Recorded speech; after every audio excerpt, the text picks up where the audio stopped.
Welcome to All Right in Sin City, a podcast about writers and writing in the Windsor-Detroit region. Your podcasters today are Irene Moore Davis, author, educator, and local historian.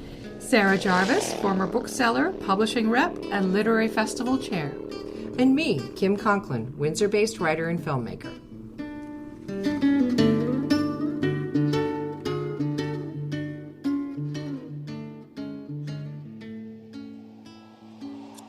Our guest today is Jacqueline Vogtman. Jacqueline Vogtman's fiction has appeared in Hunger Mountain, Permafrost, The Literary Review, Smokelong Quarterly, Third Coast, and other journals. A graduate of the MFA program at Bowling Green State University, she is currently Associate Professor of English at Mercer County Community College. She has lived in New Jersey most of her life and resides in a small town surrounded by nature, which she explores with her husband, daughter, and dog. Girl Country is her first book. Welcome, Jackie. Thank you so much for having me. Well, we are pleased that you were able to join us. So you say on your website that in previous jobs, you've done a lot of different things, from cleaning churches to proofreading greeting cards. How did those varied experiences prepare you for becoming a writer, or perhaps influence your writing? Yeah, I mean, that's a good question. Most of the jobs I had prior to going to grad school and starting to teach really didn't have anything, directly to do with writing or even really anything creative.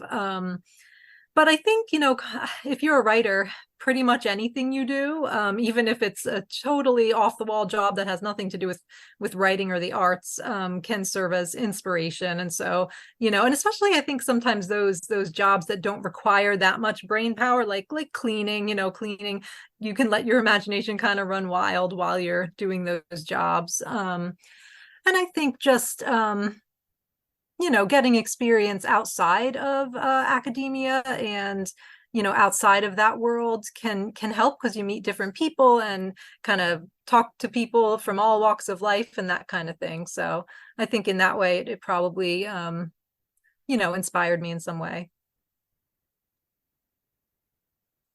In the title story, Girl Country, and the second story, Once Bound for Earth, you take us into a pretty bleak near-future world of multiple ecological and economic crises.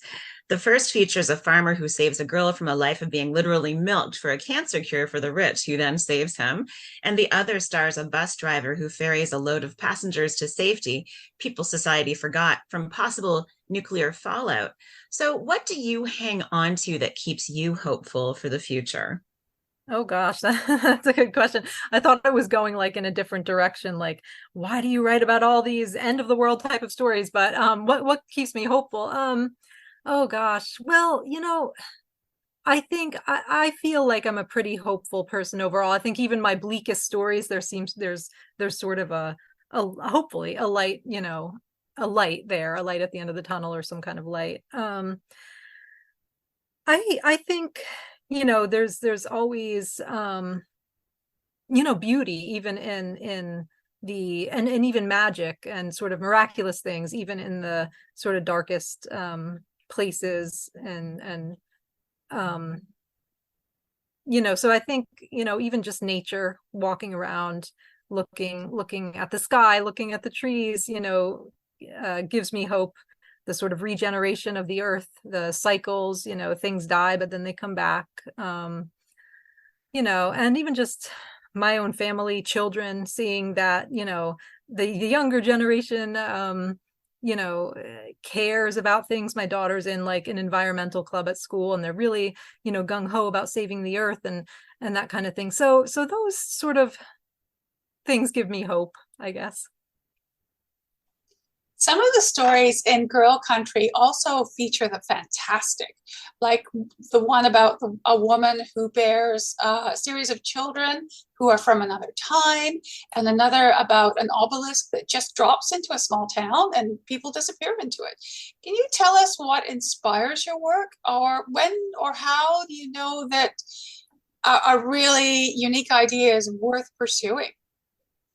Yeah, that's a good question. I mean, I feel like the simplest answer is that, in terms of ideas worth pursuing, maybe this is a bad quality, but any kind of wacky off the wall idea that I have, I feel is worth pursuing. I kind of just write them all down and I'm like, I want to go with that. I don't care if it's like weird or wacky, or maybe it won't come to anything. But I think a lot of writers or artists have, I mean, maybe it's almost an ego thing. Maybe this is a flaw, but it's like, I think my ideas are great, so I'm going to go with them.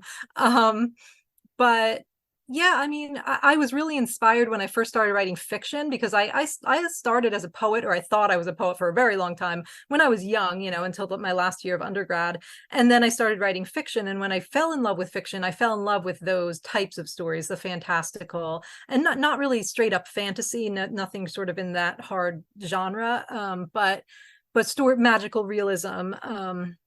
And stories that used, fantastic elements to sort of reveal something about the real world, or the world that we live in, to serve as kind of metaphors for that. And so, I fell in love with that type of style, and that's kind of, how I started writing, and just how I kind of continued, because to me, writing straight realism, I feel like I was never very good at it, but also I'm not that interested in it. I think magic is all around us, in sometimes very subtle ways, and sometimes not so subtle. But I like to kind of exaggerate certain things and use them as metaphors for real life. So.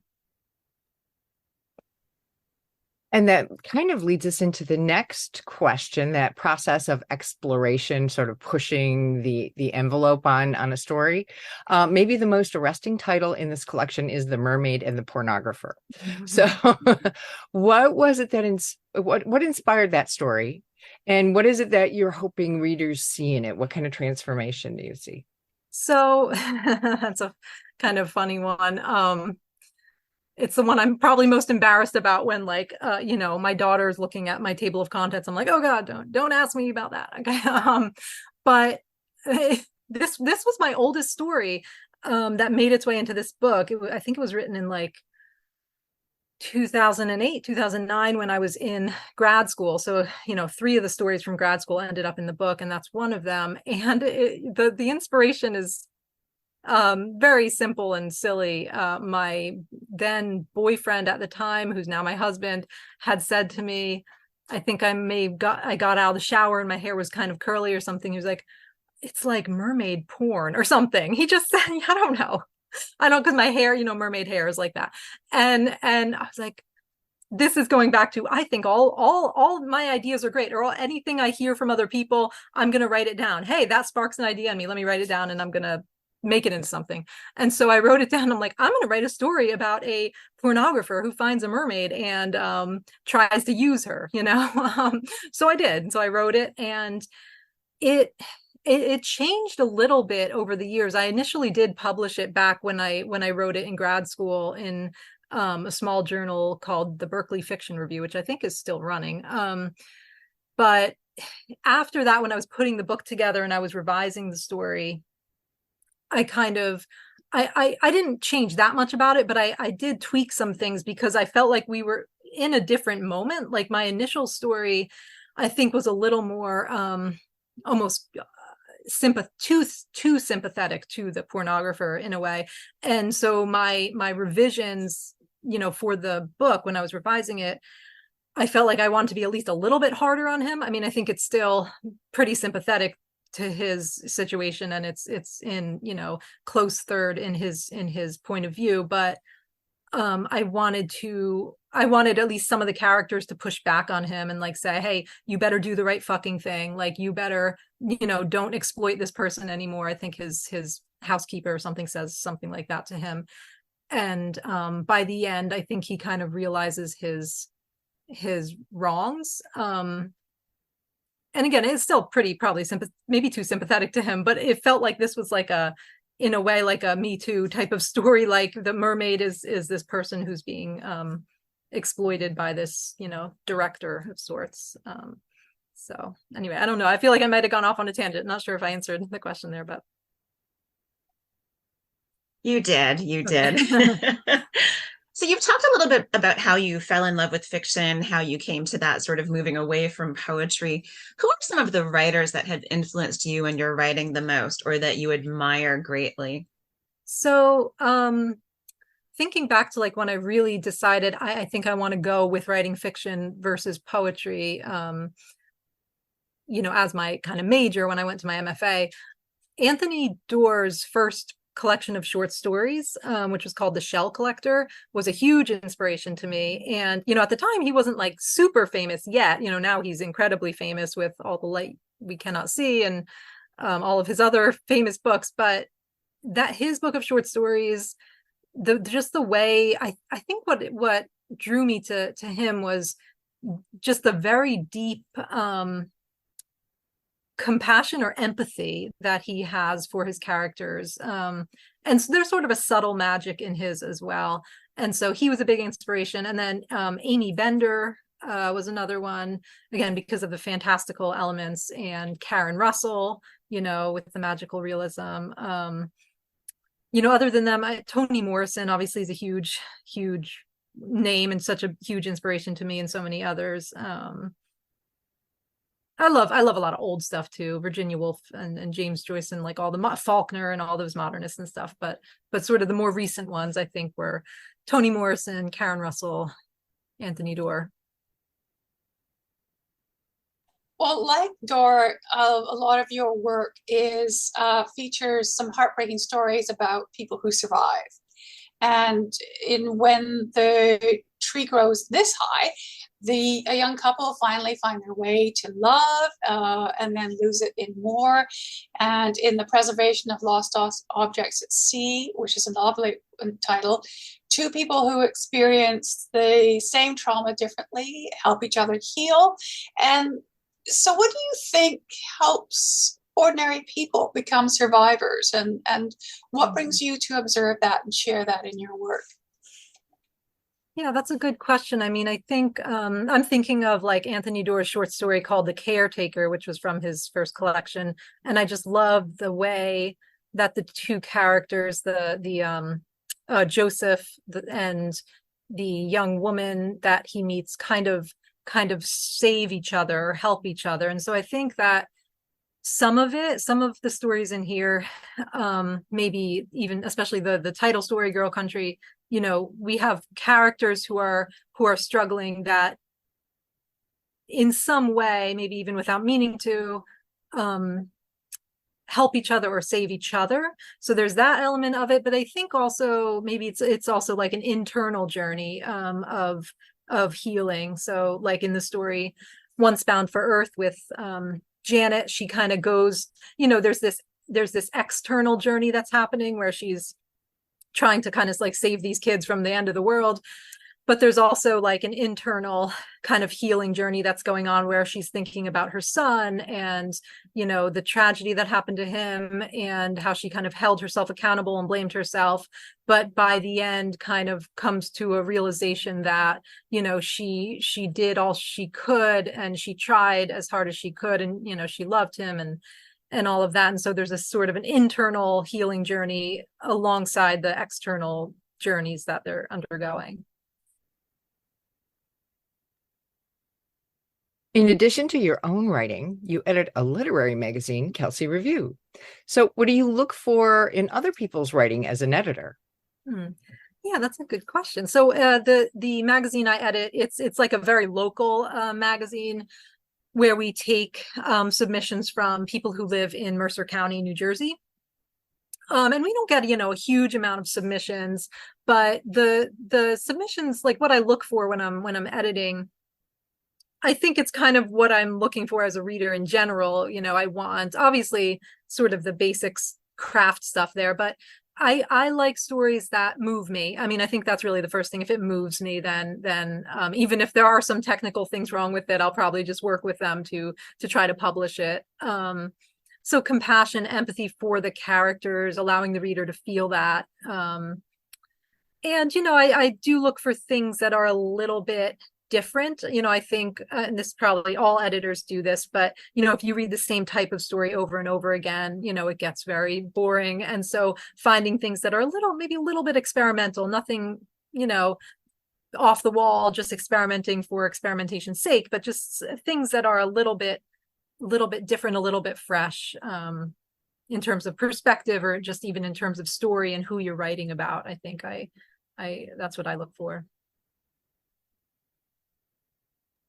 And you also work with younger writers. How do you recognize talent and help people find or develop their voices? Yeah, I mean, so I teach at a community college, and I mostly teach composition. So it's essay writing. It's not really creative writing, but I do work with the creative writing club there. And so I do get to kind of dip into that world a little bit and help out those writers as well. I think one of the things that I try to do, whether it's for writing in composition or writing creatively, is encourage students to follow their uniqueness rather than necessarily always being so concerned with the rules. And I think in both composition and creative writing, you have students who sometimes, just out of sort of a fear, think that they have to like follow certain rules. And it's like, no, it's okay. I mean, yes, we do need the basics. We need to know the basics, but everyone's voice is different. And figuring out what that is, first of all, you got to figure it out, and then kind of following that through is, I think, the way to kind of find yourself as a writer. And you're busy with family and prep and marking and stuff right now, but are you finding time to write anything new right now? Here and there. Yeah, I haven't been as good at keeping up with my writing schedule lately. So when I was finishing the book, before even it was public, before it was picked up by Dzanc, it was my project and I wanted to finish it. And so I was highly motivated to like get up super early every single day and write and sit down. And it worked out really well that I wrote a lot of stories in a short period of time. And I was really productive and really happy and really creative. And then once the book got picked up and then we were working on the edits, that I, was motivated by that, and we were doing that. And then once it was published, it was like, oh gosh, now where do I go? What do I do? And so some of that motivation to, get up early and get the writing done kind of fell off. And so I haven't been doing as much. But in a way, it's nice because it feels like it's kind of opened up some space to do other things. So I've been writing a little bit of poetry, which I hadn't done in a really long time.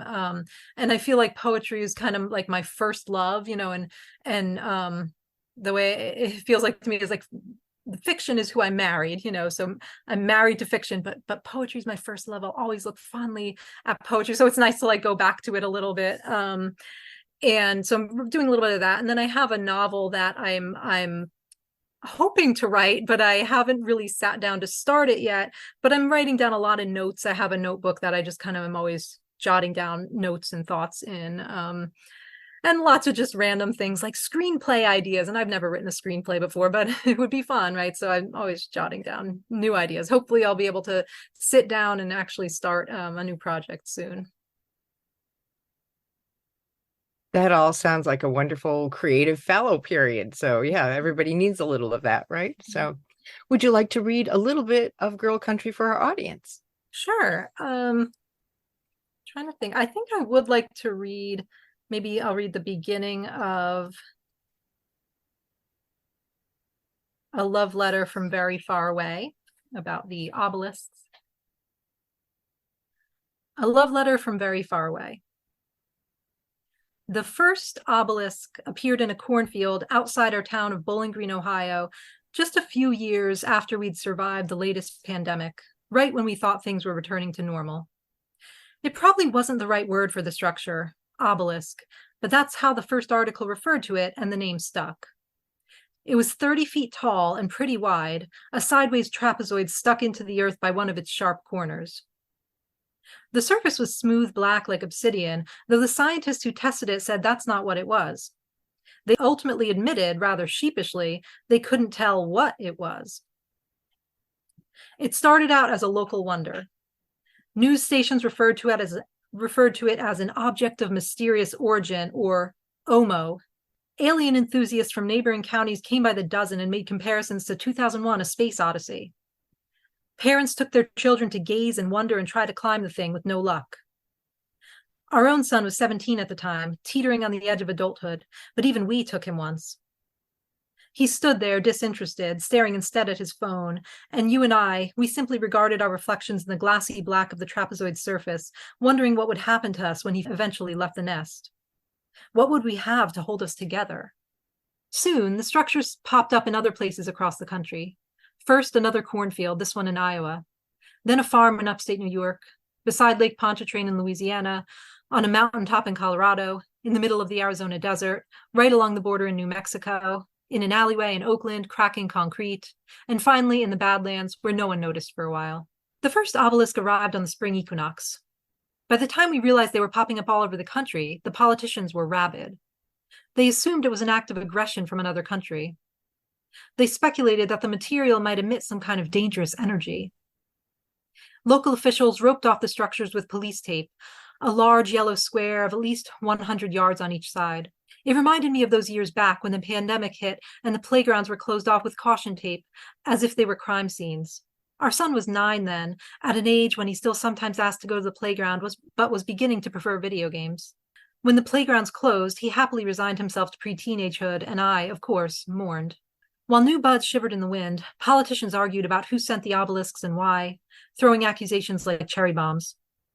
By summer, though, these structures had been spotted in almost every country across the world, dotting the globe like jagged black jewels. Some of those on the far right took a different angle. They were no longer a threat, but a gift from God. They argued that America had received more of these blessings than any other country because America was the most blessed country on earth.